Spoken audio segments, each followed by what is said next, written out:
we need to achieve a neutral pelvis. So a lot of people don't know what that is. So if you find your pubic bone, and you're gonna have to palpate, okay? So your pubic bone is right here. It's the lowest bone in the front of the pelvis. Of course, there's little lower parts, but in the front. And then there's your ASIS, or your hip bones, okay? So when your pubic bone and your hip bones are level, that is a neutral pelvis. Yes, there might be space in your back. That's fine. It's your neutral pelvic position, okay? Now, that being said, there's another pelvic position, which is imprint. And in imprint, a lot of instructors say to press your back into the mat, and I really don't appreciate that explanation. It's not helpful, and it's actually not teaching you to use the proper muscles. So what you need to do is you need to actually imagine like you have suspenders from your ribs all the way down to the hips, and your hips all the way up to your ribs, and you're tightening them up using your core. Now, a lot of times we use our core wrong. We push out. If you push out, you're using your back, and you've just completely misused your core. A lot of people do that, and it is wrong. So what you need to do is, you need to exhale, and you let the belly settle in. And this is helping you fire through your transversus abdominis, because your transversus abdominis is part of your muscles. There's also some in between your ribs that are muscles of respiration, meaning when you breathe, they should automatically cue in. So you can't actually actively go and grip them. You need to actually relax down. It's not like doing a crutch and like feeling your abs contract. This is different, very different. And I tell all my students use 8% effort, because if you use any more, you're going to engage the bigger muscles and you're going to push out and you're going to do it all wrong.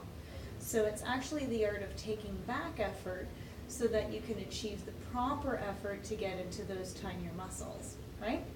So you can achieve this in a neutral pelvis, right? Or you can achieve this in imprint. So I can actually do imprint and lift my legs up, and you can see that it doesn't move at all, okay? So that's why we do imprint, is to stabilize and strengthen the core while we lift the weight of our legs, because our legs cannot do it, especially if you're in the beginning. Your back's gonna come up higher, and you're gonna start to shorten one of your deepest hip flexors, which is gonna give you lots of back pain, okay? So, and then there's the pelvic floor engagement, okay? So when you're doing pelvic floor engagement, you want to make sure, for my ladies, try to imagine like you're drinking an extra thick milkshake through a straw using your vagina, and you start at the surface and you draw up. Now when you're exercising, you do a maximum of 30 to 40% engagement, okay? My runners, you should be running with a 10% engagement, but you should be able to practice on your own and get 100% engagement. My gentlemen, you guys should imagine as though you're walking into a cold lake, right? So we call it the testicular lift, and the same thing applies. How far you lift is going to depend on what you're doing, but you should be moving from your deepest abdominals. You can also seek out a trained professional to test your pelvic floor. They will be digging their fingers into your pelvis to test it to see if you can do it properly. If they don't dig their fingers into your pelvis, then they don't know what they're doing, and you need to make sure that you find somebody who can actually tell you if your pelvic floor is working properly or not. Sound good? You also can misuse working your pelvic floor, because it's also about engaging, but also the art of releasing. So we want long, lean, strong muscles no matter where they are in our body. Got it? Good. Now, if you want me to go into depth with that more, go ahead and comment below and let me know, and I'll make a video on pelvic floor. But sometimes a video cannot replace one-on-one, okay? Just so you guys know. So, what we're going to be doing is you're going to find neutral and then find imprint. Settle the belly in. find neutral, and then find imprint. Okay, good. Neutral, imprint. Good. Now, I should probably have something under my head. I didn't, and I'm not going to record this again, so, because I'm going to be putting the roller under. We're going to be doing the next exercise in neutral pelvis, but we're going to be up on the roller. So you may have to feel like you're going into imprint slightly while you do it. The big thing is you should not feel your back, okay? So what you're going to do, you're going to lift up the hips. You're going to take the roller right underneath, okay? So, and I'm, believe it or not, human, and my pelvis loves to rotate to the left, loves to go counterclockwise. So it's a good example. So what I'm doing is I'm just making sure that the roller's in the right position. If it's too hard for your sacrum, you can always put a towel on top of it to cushion it a little bit. You want to make sure that your ribs don't pop up, okay? So this means that you have a disconnect from your abdominals as well. So you want to softly pull these down. If you pull your ribs down too much, your shoulders are going to go up. So you want to make sure, think about your ears, shoulders, and ribs all settling down together. See how that works? Now, your abdominals, you're going to leave your bum down on the roller. You're going to exhale, and hopefully you guys can see my toes. You're going to lift your heel, ball, toe,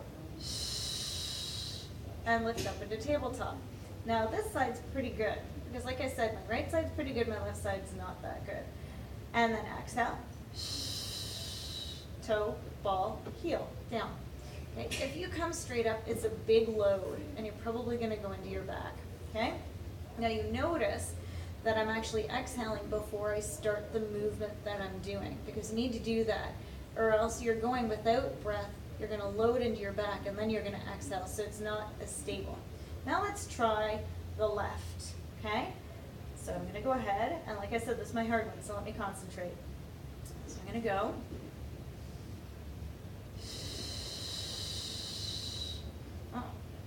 Sort of going, and then you correct it in the air, so you have to either lift, and this is by using your core, and it takes a bit of training, right?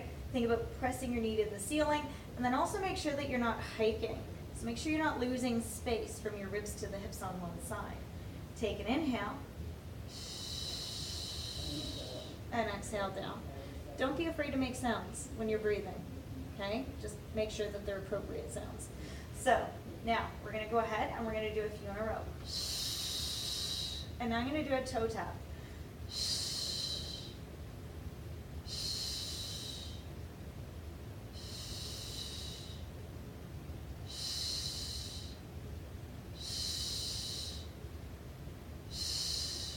Down, right? Now for the left. You saw where I did some correcting, right? It's good. So, let's go to the other side.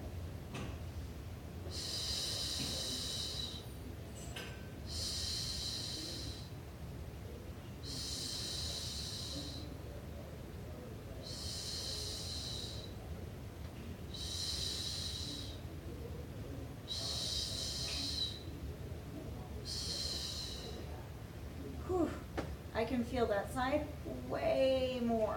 So I know this is my weaker side because naturally, on a day-to-day basis, I do have a tendency to use my right leg more forward because I'm right-legged.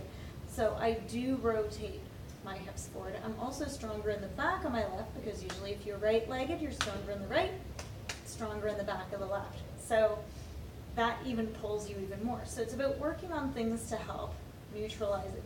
Probably never going to get back to neutral, and that's fine unless you do Pilates from morning to night whenever you're awake.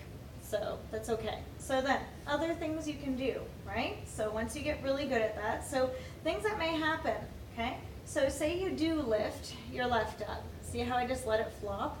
So you can see, you probably can't even see my other hand. You're going to try to work it up, and think about lifting pelvic floor. Think about pulling across and up on that side, and also think about relaxing the other hip because it might be trying to work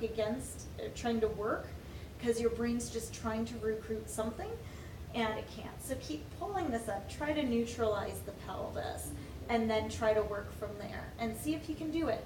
right? Even if you use a hand, right now I'm pressing, this is what it looks like from this side, I'm pressing into my hip bone a little bit to help keep it in a nice neutral position, okay?